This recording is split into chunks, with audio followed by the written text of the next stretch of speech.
I think FIMP, they need someone to set up for the Beatrix. But is this a setup that you need? Okay, I'm not sure. I'm not sure. Okay, this is let's kind leave it of at that. like toe tactic going on right now. I saw Gideon. Gideon's reaction was like, Diggy Hilda. and Hilda.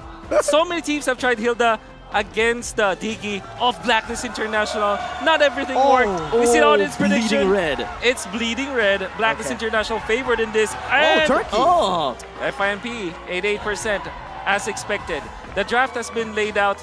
You know, let's ask Manjin one last time when it comes to the draft. Many teams have tried Hilda versus Diggy against Blacklist International. Didn't work. Do you think that this will be a game that FIMP can win? This is so risky. I think the aim on third pick is a risky pick. Okay. But they want to secure it. But I don't trust the Hilda. It Okay. failed back in the group stages. Yeah. So I think we all know the script already. Blacklist will win, but I'm simping for Fimp, bro. Okay, very well. Abstract, take it away. Ladies and gentlemen, as we make our way in to the land of dawn, who's the one that will come up early? Is it gonna be the Ube team, or would it be the aggressive Turkey? Well, let's see how this early game actually goes out. I mean, if Yue ends up dying here, that's probably going to be a very clear victory towards Blacklist International. But knowing how, to FIMP. But generally speaking, the way that we should be looking at this is especially when it comes down to these neutral objectives, right? Hilda is not really going to participate in the majority of these team fights, but is then looking for information, trying to make sure that Blacklist International, especially for their mid laner Yue, to continuously be pulled to a different direction. I mean, when we are looking at Edward, he is the master of his lane. The least amount of death amongst all the players. And I gotta have to say, Edward, he knows exactly what he's looking out for. In this current lane matchup, he doesn't really want to go to all-out aggressive against the Glue, but really just all about the lane priority and wanting to get back with his entire team. Yeah, actually. Speaking of which, I mean, I'm getting a lot of flashbacks from that Todak against Echo matchup and Blacklist matchup. And honestly, when I see this Hilda into the Diggy, and especially with all my Venus playing on that impure range, you know that the Queen just wants the stack. Okay, well, right now there's a taunt already. Wise gonna be able to dish some damage out right there, but Endless Shards actually connects onto Edward, who just soaks it in. No damage, just practically tickles him.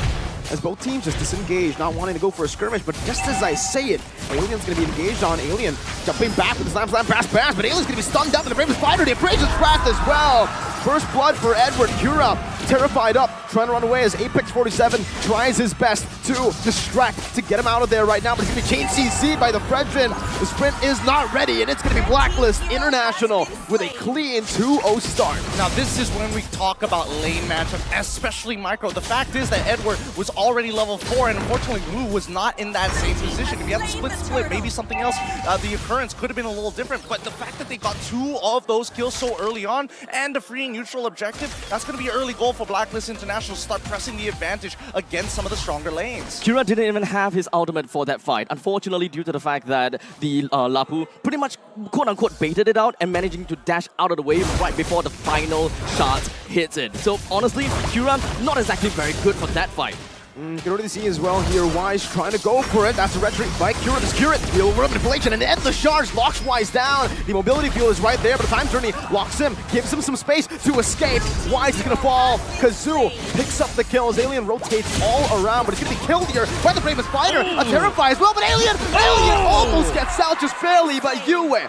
Brilliant micro mechanics. Great job from Yue. I think he needed to make sure that that kill went back. If not, that lane would have been very, very skewed. And also, it allows him to kind of recover a little bit of that early game damage. Regardless, at the end of the day, when we're looking at the items, and more importantly, when we're starting looking at the emblems at this stage of the game, we hope that Kira is able to scale super fast. Because eventually, Wise is going to be able to get Radiant Armors, able to get Twilight Armors even. Oh, a quick steal! FIMP is still sticking over to their MO. With this lineup, they can afford to be playing very aggressively. Despite losing in the, or rather despite only having a 2-kill deficit, they still want to occupy the opponent's base as much as possible. They still want to inhibit the control of Wise as the main frontliner. Especially the fact that they were able to burn a battle spell, a very important one at that as well. Venus, the way he was able to utilize this Diggy up against Todak was getting in the right places at the right time with the flicker. Now, Turtle's gonna be spawning in that Flicker is going to be on cooldown. So the clutch is disabled on this car, but at the end of the day, Oh My Venus just has to position a little bit more dangerously, right?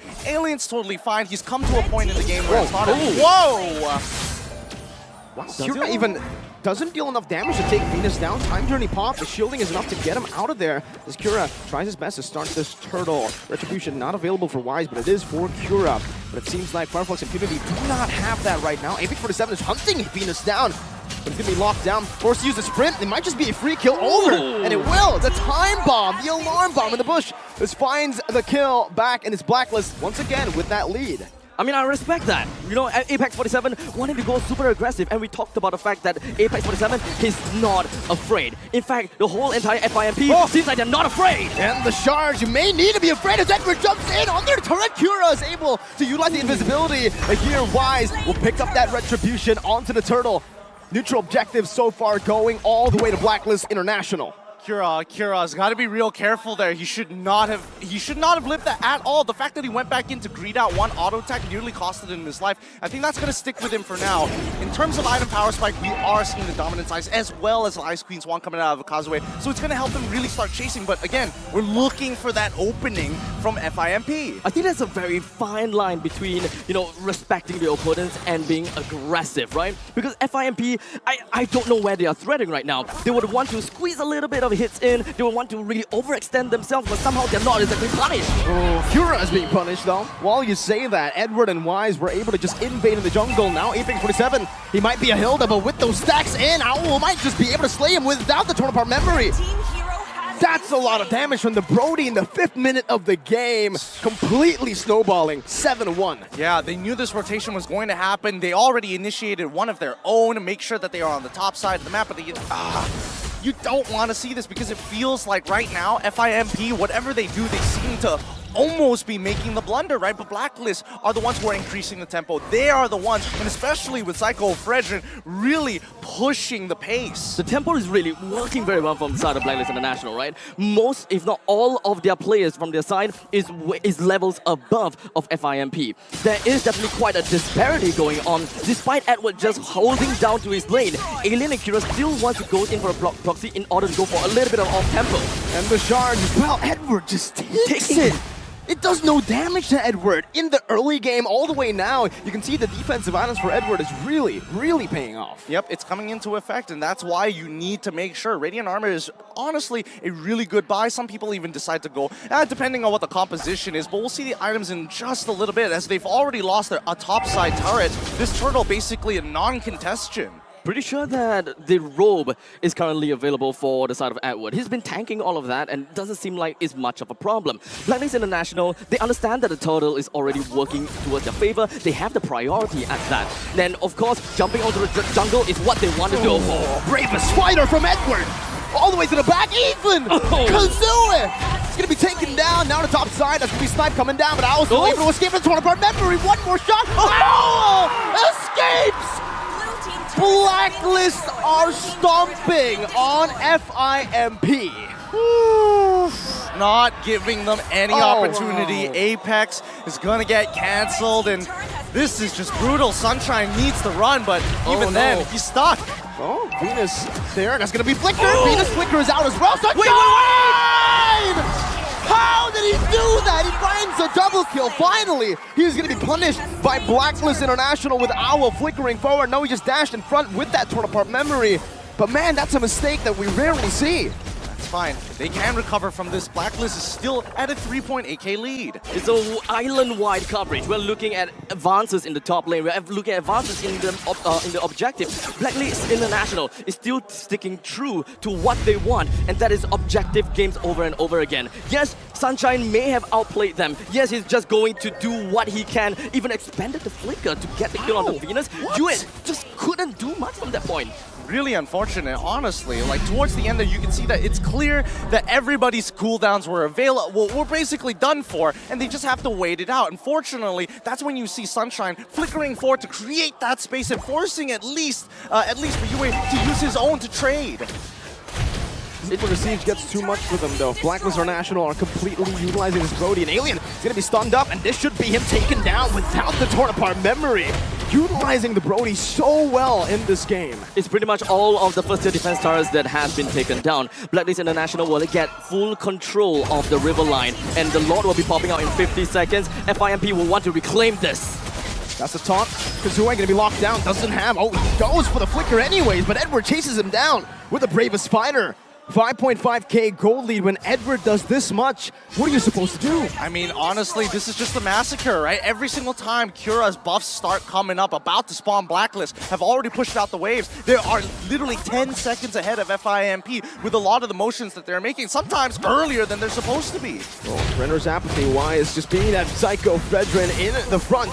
Taunting Alien up, that's gonna be Edward with the bravest fighter. He's gonna be disintegrated. An Owl in the back is gonna be slain by the assassin Cura, but the endless charge was stolen away by Yue. Now it's gonna be the real world manipulation. Sunshine gonna be able to dish out some damage, but Wise takes him out. Yue is looking for a maniac! Yue! He got it! A maniac! A savage is waiting in the base, but Kazooie, he's gonna be denying it away from Yue. Yep, can't do any more than that. Maniacs is all we're getting here at MSC. So close to Savages, but no way to secure that pie. Now, as we look at this game, I think FIMP, unfortunately, yes, that was the correct motion. Cura is looking for that backline, looking to one-shot Owl as quickly as possible. But even then, the trades are so efficient, and with how the early game was actually played by Blacklist International, they maintained their lead. Even if they were at a 2k lead, it would only give them, what, 1,500 gold? Let's look at the replay one more time, because as we see Cura finding the angle on the left side of the map and even getting the flicker out of Owl, he one-shots him, but he's so out of position that there's nothing much they can really do. And as FIMP looking to trade back, they are behind. They are so far behind, in fact. It's really unfortunate that Beatrix thought that he would be safe within the RWM, and I totally understand, right? You brought down the win condition on the side of Blacklist International. There's not going to be a lot of threat. But one thing that FIMP forgot is the fact that there is a 7k deficit. And the fact that Yue can just steal the endless shards. You want to burst me? Nah, if I'm ahead, I'm bursting your team. One shot me, one shot you. Doesn't matter who's gonna go down first. This inhibitor's mine. An eye for an eye for 2 for a 2. FIMP is ready to defend this as much as they can, as Alien is just going to be getting shot. Oh, they can't even defend. Edward! He gets a 2-man stun, and Yue follows it up instantly in the back, finding a double kill as RWM comes down to lock Apex 47. Owl, one more shot, but Apex is able to escape. That real world manipulation from Kazooie. That's the only thing that can stop the minute waves coming down as he's able to actually immobilize it. But look at the damage coming in from Owl, melting down. Apex 47 like it's nothing. Now it's the endless charge doing nothing to Wise. He walks back up. Euro's looking for a kill right now. He jumps in, but it's a fade! It's a fade, and it's a time journey to lock him up. 11 minutes is all Blacklist needs. First against Todak, now against Flux Impunity. Great cleanup overall, efficient trades, and the best part, their communication.